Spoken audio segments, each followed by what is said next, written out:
Hello friends, welcome to all of you on my YouTube channel Sarkari Bharat. So guys, इस video के अंदर हम discuss करने वाले हैं आज के पेपर के बारे में। और आज का पेपर हुआ है एयरफोर्स एक्सवाई ग्रुप का, जिसके अंदर टेक्निकल का मैथ पूछा गया। बहुत अच्छे अच्छे क्वेश्चंस इसमें भी देखने को मिले, और जो नॉन टेक्निकल का मैथ है यहाँ भी आपको अच्छे क्वेश्चंस देखने को मिले हैं। हालांकि अभी मेरे पास मैथ्स के बहुत ज़्यादा क्वेश्चन नहीं देखने को मिले हैं। जो भी क्वेश्चन मिले हैं आपके सामने मैं लेकर आ चुका हूँ। और आप सभी को बता दूं कि इसमें जीके का जो पोर्शन पूछा गया है काफ़ी अच्छा पूछा गया है। आसान पेपर आया था, मैं तो बोलूँगा कि आसान पेपर है, ज़्यादा टफ पेपर नहीं है। बोल सकते हैं इजी टू मॉडरेट लेवल आपका एग्ज़ाम का लेवल रहा है। सो गाइस, आज का पेपर हुआ 5 नवंबर 2020 को। फर्स्ट शिफ्ट का पेपर था, जिसके अंदर मैथ्स, इंग्लिश, जीके और फिजिक्स के जो क्वेश्चंस हैं उनमें से कुछ क्वेश्चंस मुझे मिल चुके हैं। स्टूडेंट्स ने व्हाट्सअप किए थे। मेमोरी बेस्ड क्वेश्चन है सभी के सभी। और देखिए, एक दो क्वेश्चन में डिजिट ऊपर नीचे हो सकता है, तो आपको उस पर ज़्यादा ध्यान नहीं देना है। तो आज इसी टाइप के क्वेश्चन पूछे गए हैं। आज पूछे गए इन सभी सवालों के जवाब मैं आपको देने वाला हूँ, और काफ़ी ज़्यादा आसान सवाल होंगे। आप सभी को बता दूं, अगर आप एयरफोर्स की तैयारी करते हैं तो आप बिल्कुल सही जगह पर आए हैं। चैनल को सब्सक्राइब कर दीजिएगा, क्योंकि यहाँ पर एयरफोर्स की तैयारी बिल्कुल फ्री ऑफ कॉस्ट करवाई जाती है। और जो नेक्स्ट वैकेंसी आने वाली है उस वैकेंसी के लिए हम क्लासेस स्टार्ट करने वाले हैं। और आपका जो जीडी है, जीडी में आप कैसे अच्छा प्रदर्शन कर सकते हैं, बेहतर प्रदर्शन कर सकते हैं, क्योंकि मैंने भी एयरफोर्स का एग्ज़ाम 2 बार क्वालिफाई किया है। तो मुझसे बेहतर कौन जानता है कि जीडी किस तरीके से निकल सकता है आपका, और फिजिकल एफिशिएंसी टेस्ट कैसे हो सकता है, साइकोलॉजिकल टेस्ट मुझसे ज़्यादा अच्छा कौन आपको बता सकता है, जब मैं खुद ही 2 बार एग्ज़ाम क्वालिफाई कर चुका हूँ। तो चैनल को सब्सक्राइब यार बिल्कुल कर लीजिएगा। चलिए मिलते हैं अपने पेज पर। सो गाइज़, अब आ चुका हूँ मैं अपने पेज पर, और अपने क्वेश्चंस को देखने वाले हैं। सो गाइज़, आज का एयरफोर्स एक्सपाई ग्रुप के एग्ज़ाम के क्वेश्चंस को देखते हैं। तो पहला सवाल आज जीके का, कितना आसान सा सवाल पूछा। मैकमोहन रेखा किन दो देशों को जोड़ती है? देखिए, मैकमोहन रेखा ये भारत और चीन को जोड़ती है। किसको जोड़ती है? भारत को और चीन को। भारत और चीन को जोड़ने वाली रेखा को ही क्या कहते हैं? मैकमोहन रेखा कहते हैं। एक और सवाल यहाँ से पूछ सकता है आपसे, रेड क्लिफ रेखा किन किन देशों को जोड़ती है? अगर मैकमोहन से पूछता है तो अगली शिफ्ट में आपसे रेड क्लिफ से पूछ सकता है। आज नहीं तो कल पूछेगा, लेकिन पूछेगा इस तरीके का सवाल। तो रेड क्लिफ जो रेखा है ये भारत को और हमारे हमारा क्या बोले, जिसके विरुद्ध हम सेना में जा रहे हैं, मतलब एक तरीके से पाकिस्तान को जोड़ने वाली रेखा है। भारत और पाकिस्तान को जोड़ने वाली रेखा को कहते हैं रेड क्लिफ रेखा, और मैकमोहन रेखा कहते हैं भारत और पाकिस्तान को जोड़ने वाली रेखा को। चलिए आप बताइएगा कमेंट बॉक्स में, 38 डिग्री पैरेलल लाइन किसको कहते हैं? ओके, ये भी क्वेश्चन एग्जाम में पूछ सकता है। चलिए नेक्स्ट क्वेश्चन पूछा गया था, एडवर्स का नाउन क्या होता है? देखिए, एडवर्स का मतलब क्या होता है? सबसे पहली बात तो ये है, एडवर्स का मतलब होता है मुसीबत। क्या होता है? मुसीबत होता है एडवर्स का। क्या होता है? मतलब होता है। अब एडवर्स का एडवर्जन कर सकते हैं। क्या कर सकते हैं? एडवर्जन कर सकते हैं। ये भी एक नाउन फॉर्मेट में इसका होगा। चलिए देखें, ये तो नाउन फॉर्मेट पूछा गया। एक क्वेश्चन ऐसा हर बार पूछा जाता है, मैं भी जब पेपर देने जाता था तो उसमें भी पूछा जाता था कि वर्ब क्या होगा, ये वर्ब है या जीरेंड है या फिर नाउन है या प्रोनाउन है, क्या है ये? तो ये छांटने वाला क्वेश्चन भी आपसे पूछता है। इनिशिएटेड का एंटीनोम क्या होगा? ये क्वेश्चन पूछा गया। इनिशिएट का मतलब होता है किसी चीज़ की पहल करना, या फिर क्या करना? शुरुआत करना किसी चीज़ की। क्या कर देना? शुरुआत करना। तो इसका एंटोनियम क्या होगा? किसी चीज़ को समाप्त कर देना। एक तरीके से बोल सकते हैं बैनिश का मतलब क्या होता है? किसी भी चीज़ को समाप्त कर देना। और बोल सकते हैं लास्ट भी अगर आपका ऑप्शन में होगा तो ये भी ऑप्शन आपका हो सकता है। तो इस टाइप से आपका क्वेश्चन पूछा गया था। नेक्स्ट क्वेश्चन पूछा गया था, पनिश का सिनोनिम पूछा गया था। बहुत ज़्यादा आसान सा सवाल पूछ लिया ये तो एग्जामिनेशन से।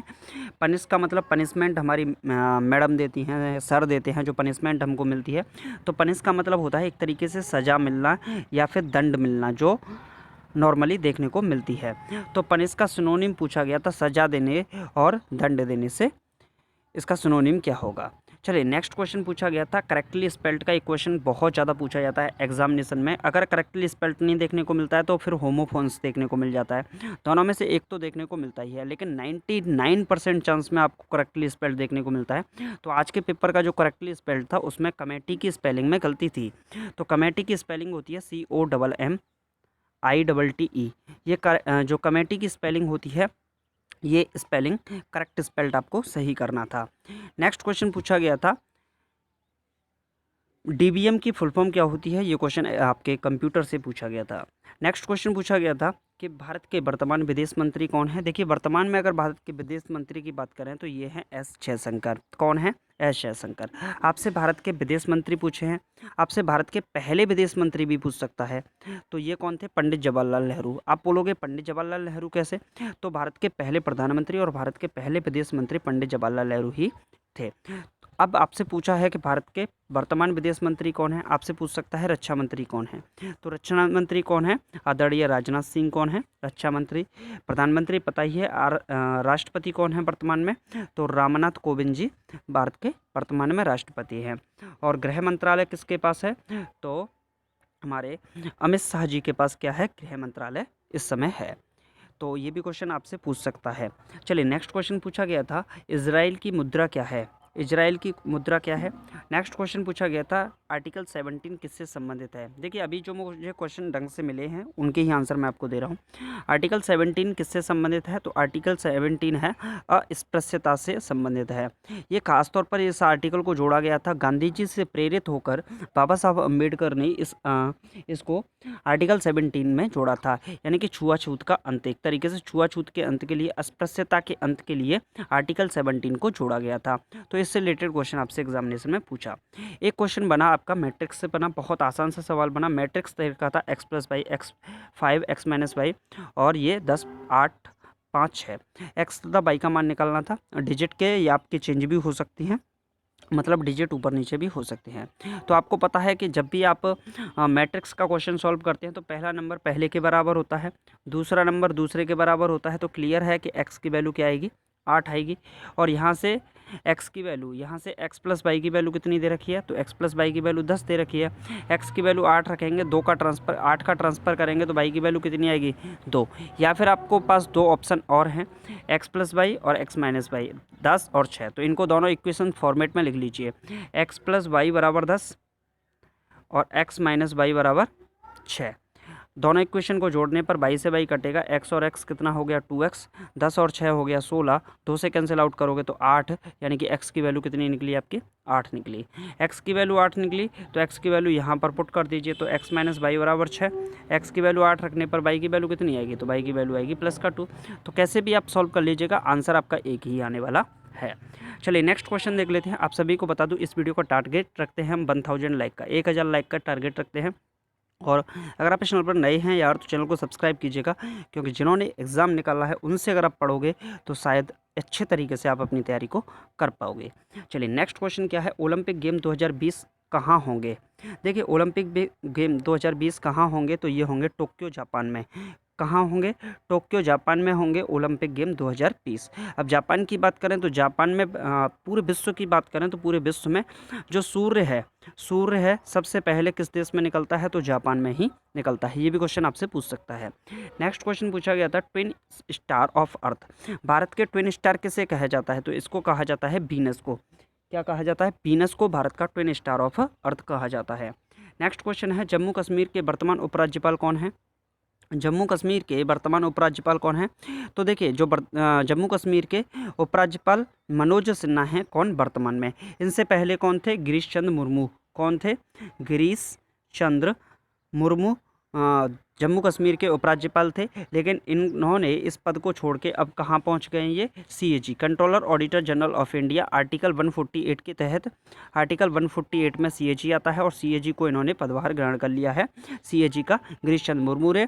और वर्तमान में जम्मू कश्मीर के उपराज्यपाल कौन बन गए हैं? मनोज सिन्हा बन गए हैं। कल क्वेश्चन पूछा गया था, जम्मू कश्मीर और लद्दाख दोनों अलग कब हुए थे? तो ये हुए थे 30 अक्टूबर 2019 को। देखिए, अभी आपसे कब अलग हुए थे ये पूछ लिया, अब पूछ लिया उपराज्यपाल के बारे में। तो ऐसे ही क्वेश्चन पूछ रहा है। नेक्स्ट क्वेश्चन है, ढिंग एक्सप्रेस किसे कहते हैं? ढिंग एक्सप्रेस किसे कहते हैं? तो हिमा दास को। किसे? हिमा दास को ढिंग एक्सप्रेस कहा जाता है। एक क्वेश्चन यहाँ से इंग्लिश का भी पूछा गया है, तो आई एम फॉन्ड टी। अब इसमें कौन सा प्रपोजिशन आएगा? एट आएगा, ऑन आएगा, इन आएगा, या ऑफ आएगा, या फिर OFF ऑफ आएगा? क्या आएगा? तो इसमें इसका सही जवाब होगा OF of. I am fond of T, मैं चाय का शौकीन हूँ। फॉन्ड ऑफ का मतलब होता है एक तरीके से किसी भी चीज़ की लत लग जाना या फिर एक तरीके से शौकीन होना किसी भी चीज़ का, तो इस सेंस में इसका यूज़ किया जाता है। नेक्स्ट क्वेश्चन पूछा गया था संवेग कैसी राशि है, कुछ इसी टाइप का क्वेश्चन था कि राशि के बारे में पूछा गया था। तो संवेग कैसी राशि है, देखिए जिस शब्द के अंदर व लग जाए वो कैसा होता है, सदिश होता है। ये मैंने ट्रिक बताई थी एक तरीके से, 99% केस में ये ट्रिक काम कर जाती है। जिस शब्द के अंदर व लग जाए वो तो होगा सदिश, और जिसके अंदर व ना दिखे वो हो जाएगा अदिश। तो आप देख सकते हैं संवेग में व दिख रहा है, तो आप यहाँ से लगा सकते थे आंसर सीधा सदिश। अब आपको बता दूं जो सदिश राशि होती है और एक होती है अदिश राशि। तो सदिश राशि में दिशा और परिमाण दोनों ही होते हैं, और अदिश राशि में क्या होता है, केवल और केवल परिमाण होता है, इसके अंदर दिशा नहीं होती है। नेक्स्ट क्वेश्चन पूछा गया था ताप बढ़ाने पर प्रतिरोध पर क्या प्रभाव पड़ेगा। मान लीजिए कि ये कोई वायर है, वायर के अंदर रेजिस्टेंस होगा, क्या होगा, इन एटम्स के यहाँ पर क्या होगा, रेजिस्टेंस होगा। जब इसको करंट दी जाएगी तो इसका जो एक तरीके से करंट दी जाए और फिर इसका टेम्परेचर बढ़ता जाए, तो टेम्परेचर बढ़ने पर जो प्रतिरोध है वो क्या होगा, उस पर कोई प्रभाव पड़ेगा, तो इसका प्रतिरोध क्या है, बढ़ जाएगा। ताप बढ़ाने पर प्रतिरोध क्या हो जाता है, एक तरीके से बढ़ जाता है। आपने एक फॉर्मूला भी पढ़ा होगा, R equal to rho L upon A. क्या पढ़ा होगा, R equal to rho L upon A, यानी कि लेंथ पड़ेगी तो यहाँ से बोल सकते हैं R is proportional to L, यानी कि हीट बढ़ने पर लेंथ बढ़ेगी, लेंथ बढ़ने पर आपका रेजिस्टेंस ऑटोमेटिकली बढ़ जाएगा। सो गाइज मैंने इस वीडियो के अंदर आपसे क्वेश्चन डिस्कस किए, लगभग 17-18 क्वेश्चन मेरे को अभी तक मिले थे, 15-16 क्वेश्चन। तो उन सभी क्वेश्चन को आपके सामने लेकर आया हूँ। अगर आपको वीडियो अच्छा लगा तो वीडियो को लाइक करिएगा, और हाँ, चैनल को सब्सक्राइब करना यार बिल्कुल मत भूलिएगा, क्योंकि इस चैनल पर आपके लिए क्लासेस जल्दी ही स्टार्ट होने वाली हैं। डेस्क जो आपका साइकोलॉजिकल टेस्ट होता है और ग्रुप डिस्कशन होता है उसके लिए। तो चलिए मिलते हैं नेक्स्ट वीडियो में। Thank you for watching this video. जय हिंद, जय भारत, टेक केयर।